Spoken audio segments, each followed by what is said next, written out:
PK in the universe, and I am back again with another video. Today I want to talk about the whole topic of the reseller versus the collector. You know, it's just a tale as old as time, ever since the beginning of, reselling video games. Old video games have been around for a long time, and they've been sold and resold in the used market for a very long time. And there's this weird dichotomy here, it's like people on YouTube like to pit these two against each other. It's the reseller versus the collector. Resellers are selling things at a fair market value price. And then some collectors are like, these resellers are greedy. And then you have the resellers saying, well, these collectors are paying the price, so it's their own fault. And they're a bunch of hoarders. They're hoarding expensive video games. And they're the reason that resellers have nothing to sell because they're hoarding games. It's just a weird, odd, false dichotomy. That's what I feel it is. And I feel like both these groups are pointing fingers at each other when they should be pointing in a totally different direction. And that's what I'm going to discuss in this video today. Let's get something straight first of all, because I think there's a lot of conflating of two ideas here. Retro gaming and retro game collecting are very different things.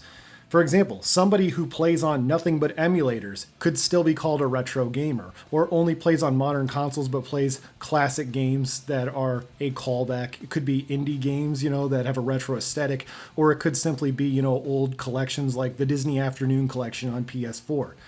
That person is a retro gamer, whether they collect any video games or not. Retro game collecting is something totally different.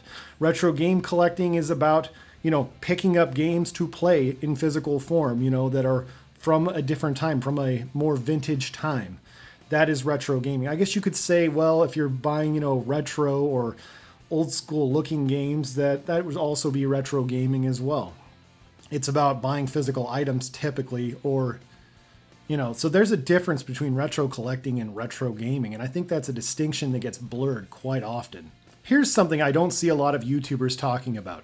Retro gaming is not ruined. Retro gaming can never be ruined. There's always going to be people playing old school games. People have been playing old games since old games existed, and they always will be. Nobody ever says, oh man, all these book collectors who are out there getting first editions of Jane Austen and Charles Dickens are ruining reading. Nobody says that kind of thing, or ruining literature. No, it's just understood that it's a different group and a different demographic. And I think, that's the big problem, is these lines keep getting blurred of what retro gaming is and what retro game collecting is. To me, the real threat to retro gaming is not the collector with a bunch of sealed boxes, or the reseller who's finding good games at great prices and selling them for fair market value. No, I do not think that's the problem. I think the biggest threat to retro gaming is corporations. I don't know why we aren't pointing more fingers at corporations. Corporations are the ones locking classic games behind a subscription service, like Nintendo charging you $20 a year for your childhood. Or, Xbox Game Pass has a lot of classic games on it, and so does Sony's program, whatever the heck that is, I don't remember now. These companies who have a renting service style thing. When people fight over, who's worse, resellers or collectors, you're actually playing into a distraction that corporations are very happy to see. They want you fighting a retro gaming culture war, so you're not fighting a retro gaming class war against them. There are so many ways to buy different games. At the end of the day, if a game is too unobtainable, just don't get it, or just emulate. Honestly, you have so many options. You are not forced to buy any video games. Corporations want you to be upset at third-party sellers. This has been going on since the dawn of time. They want you buying things new. They do not want you to buy things used. They are continuing to go digital and more digital as we speak, slowly boiling the water like you're a lobster in it and you're not noticing how hot things are getting. They want you to be mad at a reseller. They want you to be mad at a collector because they're hoarding games. But at the end of the day, that isn't really actually stopping you from enjoying said game, unless it's a game that there really is no way possible ever to play. And even so, at the end of the day, you don't have time to play the games you even have if you're being really honest with yourself. This is not a video, though, that says don't go buy anything. That's ridiculous. We like to buy things. It makes us feel good, okay? You can certainly get carried away with that, no doubt about it. The other day I went to Savers. I was actually not going there to buy games, but I was going there to look for a costume. Actually, I needed a specific type of coat because I was going to a 70s gala to raise money for my kid's school.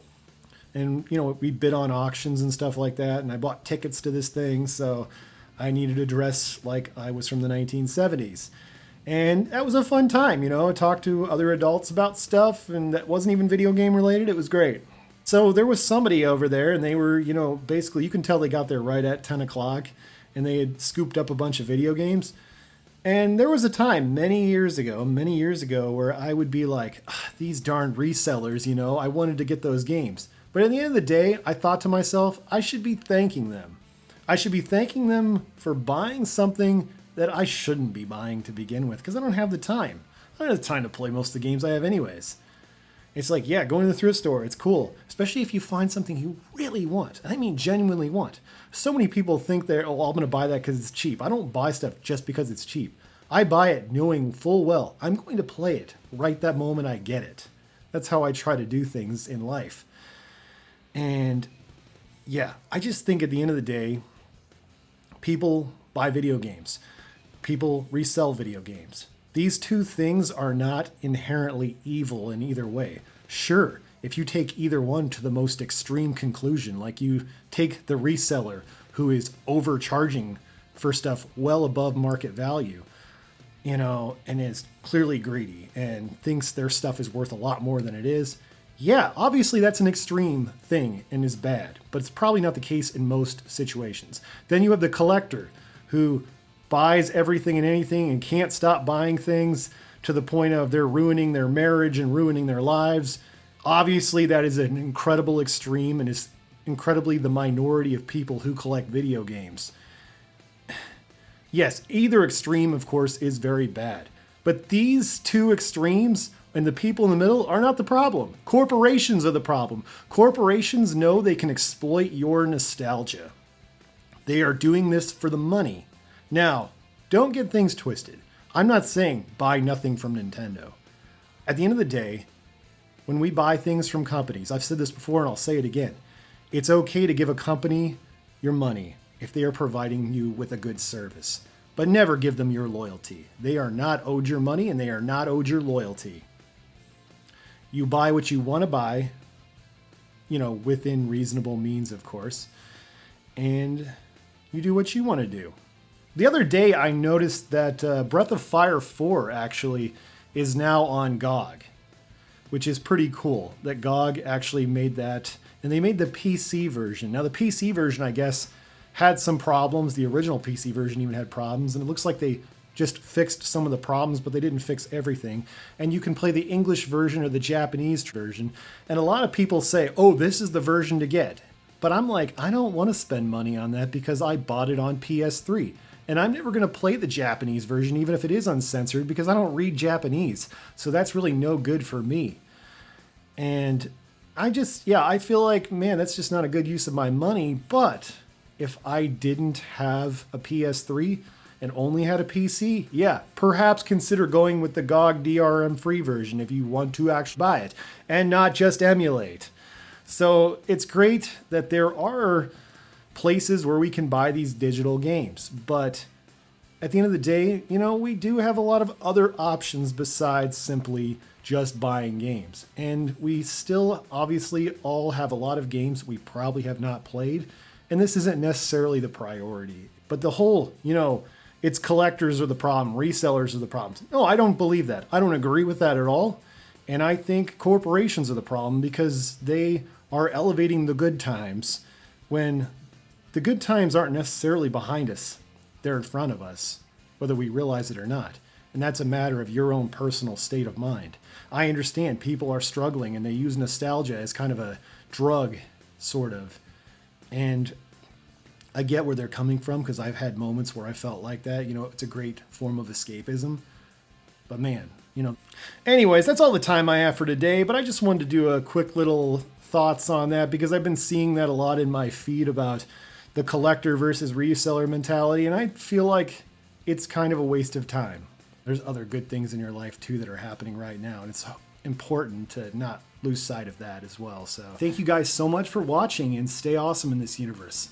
Later.